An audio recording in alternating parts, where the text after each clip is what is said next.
Las Islas Flannan son un archipiélago de 7 islotes deshabitados. Toman su nombre de Flannan mac Toirdelbach, un obispo del siglo VII que evangelizó la zona y en sus últimos días se retiró en la isla mayor de Eilean donde aún se conserva en ruinas la capilla que levantó. Tan solo en verano algunos pastores llevaban sus ovejas a las islas debido a la calidad de su pasto, pero aparte eran evitadas y asociadas a figuras malignas típicas del folclore escocés, brujas y kelpis, porque su niebla frecuente y rocas facilitaban los naufragios. Los navegantes de la zona las llamaban por eso los 7 cazadores.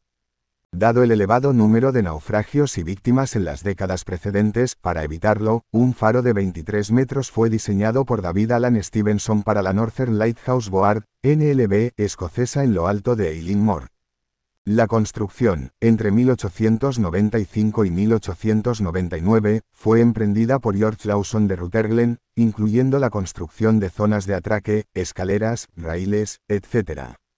Todos los materiales utilizados tuvieron que ser elevados por los acantilados de 45 metros directamente desde los botes de suministros, una tarea nada trivial en un océano Atlántico prácticamente siempre agitado. Una estación costera en Breasclete, en la isla de Lewis, también fue construida. El faro fue encendido el 7 de diciembre de 1899 y su luz podía verse hasta a 30 kilómetros de distancia. El propósito de los raíles de ferrocarril era facilitar el transporte de provisiones para el farero y combustible para la luz parafina, en aquellos tiempos. La luz consumía 20 barriles al año en el empinado terreno desde las zonas de atraque mediante un ferrocarril por cable. Funcionaba con un motor de vapor pequeño ubicado en una cabaña contigua al faro. Una pista descendía desde el faro en dirección oeste y luego se curvaba hacia el sur. En el centro de la isla se bifurcaba mediante un conjunto de desvíos de acción manual y jocosamente bautizado, Cruce Clapham. Una rama continuaba la curvatura hacia el este hasta el sitio de atraque del este, en el lado sureste de la isla, formando así un semicírculo, mientras la otra, ligeramente más corta, torcía al oeste para servir al sitio de atraque oeste, situado en una ensenada pequeña en la costa sur de la isla. Las aproximaciones finales a las zonas de atraque eran extremadamente empinadas. El cable estaba guiado por poleas puestas entre los rieles, y una línea de postes colocados fuera del raíl interior impedía que descarrilara si por un fallo se salía de las poleas. La carga era transportada por los fareros mediante un vagón de 4 ruedas. En 1925, el faro fue uno de los primeros en tierras escocesas en recibir comunicaciones desde la costa por telegrafía inalámbrica. En los años 1960, el sistema de transporte de la isla fue modernizado. El ferrocarril fue retirado, dejando atrás el lecho de hormigón en el que se había colocado para servir de camino para un Mosquito, un vehículo de carga de 3 ruedas de goma con motor de 4 tiempos, construido por Aimers MacLean, de Galashiels. Este tuvo una vida laboral mucho más corta que el ferrocarril, al quedarse obsoleto en cuanto el helipuerto fue construido. El 28 de septiembre de 1971, el faro fue automatizado. Un helipuerto de hormigón armado fue construido al mismo tiempo para permitir visitas de mantenimiento en condiciones climáticas adversas. La luz es producida por la combustión de gas acetileno y tiene un alcance de 17 millas náuticas o 20 millas terrestres, 32 kilómetros. Ahora se encuentra controlado desde Bath of Lewis y la antigua estación costera fue convertida en pisos de alquiler. El primer registro de que algo era anormal en el faro de las Islas Flannan sucedió en la noche del 15 de diciembre de 1900, cuando el vapor Arctor, en ruta de Filadelfia a Leith, anotó en su cuaderno de bitácora que la luz del faro no estaba encendida a pesar de las condiciones climáticas adversas. Cuando el barco, retrasado por el temporal, atracó en Leith el 18 de diciembre de 1900, el avistamiento fue informado a la Northern Lighthouse Board. El barco de aprovisionamiento del faro, el Hesperus, fue incapaz de navegar desde Breasclete, en la isla Lewis, como tenía planeado realizarlo el 20 de diciembre debido a las condiciones climáticas adversas, no logró llegar a la isla hasta el mediodía del 26 de diciembre. El faro era manejado por 3 hombres, James Ducat, Thomas Marshall y Donald MacArthur, con un cuarto hombre de relevo rotativo que pasaba tiempo en la costa. Al llegar, la tripulación y el hombre de relevo vieron que el asta no tenía bandera, todas las cajas de provisiones habituales anteriores habían quedado en el sitio de embarque, y aún más extraño, ninguno de los fareros estaba allí para darles la bienvenida. Jim Harvey, el capitán del Hesperus, intentó llamar su atención haciendo sonar la sirena del barco y lanzando una bengala, pero sin éxito. Se arrió un bote y Joseph Moore, el cuarto farero de relevo, fue llevado a tierra solo. Encontró la puerta de entrada al complejo y la puerta principal del faro ambas cerradas, las camas sin hacer, en la chimenea las cenizas frías y el reloj de pared parado al no habérsele dado cuerda. Regresó a la zona de atraque con estas siniestras noticias y luego volvió con el segundo de a bordo del Hesperus y un marinero. Una búsqueda más minuciosa reveló que las lámparas habían sido limpiadas y rellenadas. Un sobretodo encerado continuaba en el perchero, sugiriendo que uno de los fareros había salido sin esta habitual protección marinera contra el mal tiempo, propio de esa época del año.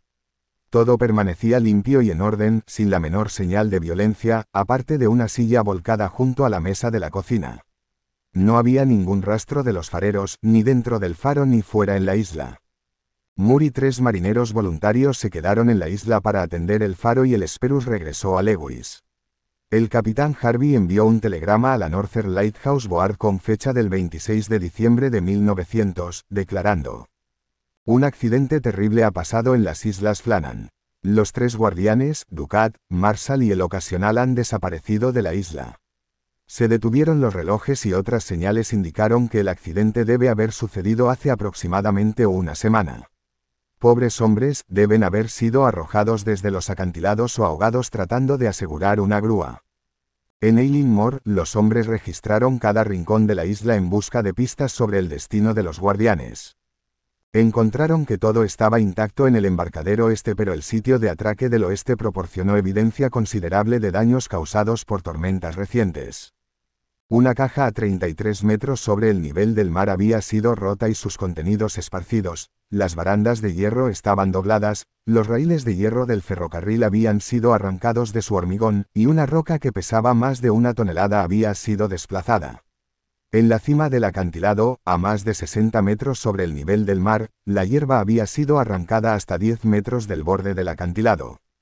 Ningún cuerpo fue nunca encontrado, resultando en una fascinante especulación nacional en diarios y periódicos británicos de la época. Se contaron historias inverosímiles como que una gran serpiente de mar, o pájaro marino gigante, se había llevado a los hombres. Que habían arreglado para que un barco les recogiera y empezar nuevas vidas, que habían sido secuestrados por espías extranjeros. O habían conocido su destino a través de la presencia malévola de un barco lleno de fantasmas. Las explicaciones sobrenaturales sobre espíritus o brujería eran las preferidas por los locales. Más de 10 años después, los acontecimientos todavía eran conmemorados y especulados. La balada escrita en 1912 Flannan Isle, de Wilfrid Wilson Gibson, se refiere erróneamente a una silla volcada y una mesa recién puesta, indicando que los fareros habían sido de repente perturbados. Sin embargo, cuando atravesamos la puerta, solo vimos una mesa puesta. Para la cena, carne, queso y pan. Pero, todo intacto, y nadie allí. Como si, cuando se sentaron a comer, antes de que pudieran saborear, hubiera llegado la alarma, y se apresuraron a levantarse y dejar el pan y la carne. Porque en la cabecera de la mesa, una silla le cayó sobre el piso.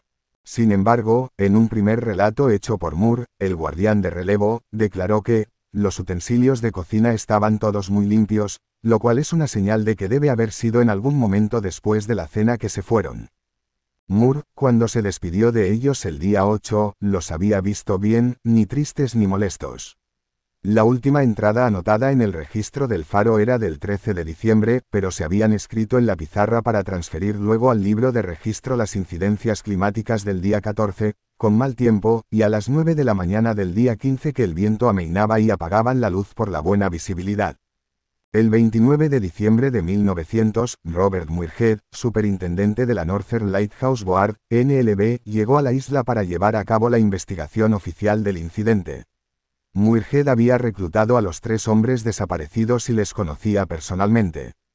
Examinó la ropa dejada en el faro y concluyó que James Ducat y Thomas Marshall habían bajado a la zona de atraque occidental, y que Donald MacArthur, el ocasional, había dejado el faro durante una fuerte lluvia en mangas de camisa.